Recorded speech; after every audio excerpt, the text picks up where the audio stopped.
দেখো এখন আমি সবজি কাটছি, সবজি আজকে রান্না করব। আর কি কাটছি দেখো, এখন যাচ্ছে উচ্ছে, অনেকে করলা বলে, অনেকে উচ্ছে বলে, যাই হোক এই যে উচ্ছে, এই যে কাটছি। আর হচ্ছে এখানে আলু ছাড়িয়ে নিয়েছি, দেখো আলুগুলো কাটবো। আলু দিয়ে উচ্ছে দিয়ে পোলা মাছের তরকারি রান্না করবো, আর প্রচুর শাক করবো।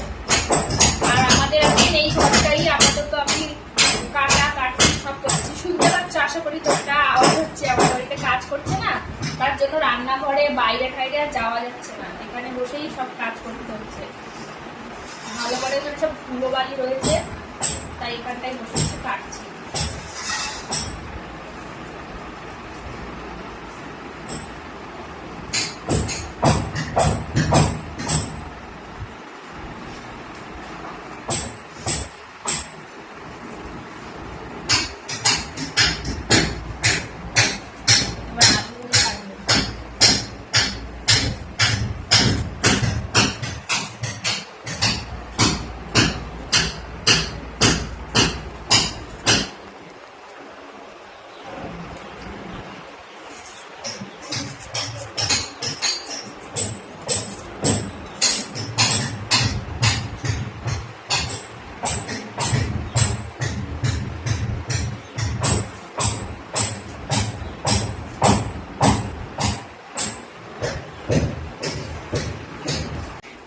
আমার সবজি কাটা হয়ে গেছে, আলু কেটে নিয়েছি, এবার এটা ধোবো।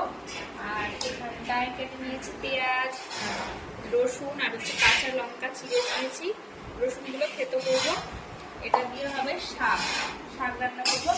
এই আমাদেরকে দেখাই, এই যে কচুর শাক দেখছো, এইগুলো কচুর পাতা, হ্যাঁ, এইগুলো দিয়ে না, এই কচুর শাকটা দিয়ে এই পেঁয়াজ রসুন দিয়ে করলে এত সুন্দর লাগে, মানে এই শাকটা পুরো বাটার মতন মিক্স হয়ে যায়, বাটলে যেমন যেরকম হয়, শাকটা শুধু রান্না করবো একদম এত সুন্দর হয়। আর হচ্ছে লেবু চিপে, পাখি লেবু চিপে দিয়ে খেতে দারুণ লাগে। আর এই শাক, ওমা আমি শাক কাটবো না, আমার হাত চুলকাবে, তুমি কাটবা। এই শাক হচ্ছে আমি কাটবো না, কারণ আমার এই প্রচুর জিনিসটা কাটলে পরে আমার খুব হাত চুলবে, তার জন্য মা ধুয়ে রেখে দিয়েছে। মাকে বলেছে যে